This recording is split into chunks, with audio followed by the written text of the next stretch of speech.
Hello everyone, bringing you a video today looking at British post-war aluminium mess tins. Those post-World War II. These are actually again part of the late war jungle kit, which has been the subject of several videos recently. They were designed initially as part of that set of equipment for the continuing war in the Far East, which of course didn't transpire because of Japan's surrender. So they were initially designed for issue in the Far East only, but they would become general issue soon after. And we're going to compare them to the progenitors which existed during the Second World War, the early aluminium and steel mess tins, and have a look at them in some detail. And that's what we'll get into now. Right, so to look at these mess tins, we're going to start by looking at a couple of progenitors.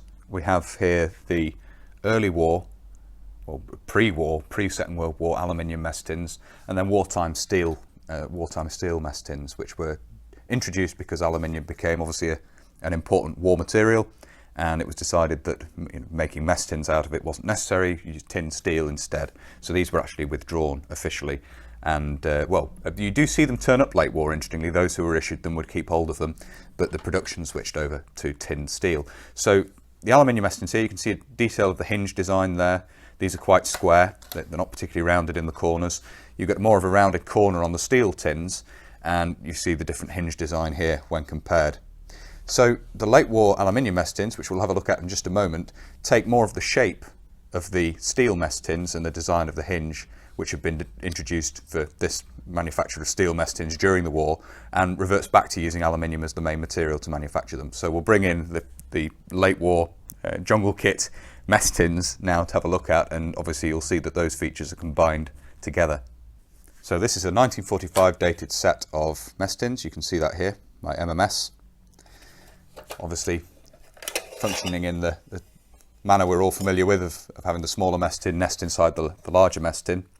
And they combine, as already mentioned, the shape of the steel mess tins with a more rounded corner and the hinge design itself with aluminium construction. And they are a thinner gauge as well than the early war or pre-war aluminium mess tins. Now, this mess tin design, the pre-war aluminium mess tins have of course been introduced. The nesting design, very similar to this, which we looked at just a moment ago, was introduced to function with the 1937 pattern web equipment, the haversack of that being enlarged compared to the 1908 pattern. And these, when nested together, indeed the earlier examples as well, nested together will fit in the compartments in the front of the haversack. It's designed to all work together. Now, these obviously will work perfectly well with the 1937 pattern. They nest together in exactly the same way. They're essentially the same dimensions, roughly speaking, and they'll also slot into the haversack. Of course, the 1944 pattern haversack, which was the web equipment component of the late war jungle kit, has actually pouches on the side of the haversack designed to take one half each of the mess tin. So a large mess tin half and a small mess tin half will fit in either of those two pouches, which are on the side of the haversack. So again, that equipment was designed with these mess tins in mind. They're designed to fit within the equipment. Obviously, then you have the 1958 pattern. These will fit in the rear pouches, with the kidney pouches colloquially termed, on the equipment as well. So again, you've got that functionality there that these will fit into the equipment as designed. So the design itself, you see they're quite deep. You've got plenty of capacity there for boiling water, should you wish to. You can, should you wish to, you can use the larger one as a lid over the smaller mess tin. As I say, these are a thinner gauge, so they're quite lightweight even compared to the pre-war aluminium mess tins. Again, you can see the manufacturer's mark on the hinge of the smaller mess tin there.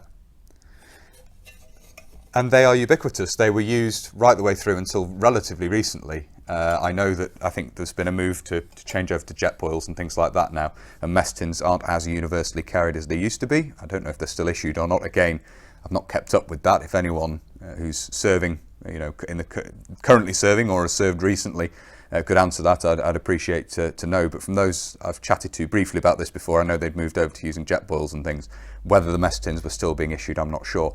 But these, obviously were standard right the way through the Cold War from their introduction in 1945. As already mentioned, they were introduced initially as part of the jungle equipment and then became standard issue, issued in other theatres very soon after that. And you'd see them become general issue at that point. Some have argued that these aren't the best design for a military mess kit. They certainly weren't as influential as, say, the German-style mess kits, which you see issued out in, obviously, East Germany, West Germany, and then various other Central European powers. And the Scandinavian countries used German-style kidney-shaped mess tins or mess kits. And the US mess kit as well was quite influential. You do see some countries copying these, notably Commonwealth countries. Obviously Canada had their own design, which actually is more similar to the pre-war or early war aluminium mess tins, but nevertheless similar in shape.